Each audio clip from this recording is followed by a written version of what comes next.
So we are here at the park. And Pogi, hindi siya pwedeng maglalakad-lakad masyado dahil may cut yung paw niya.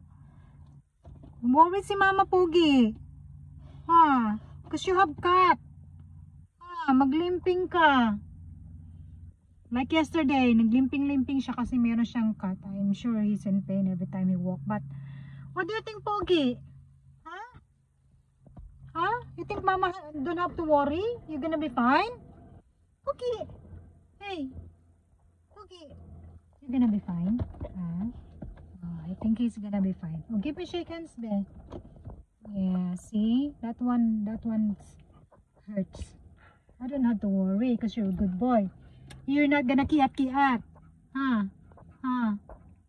We're not gonna walk, daghang walk. Gamay ra walk, okay? Gamay ra.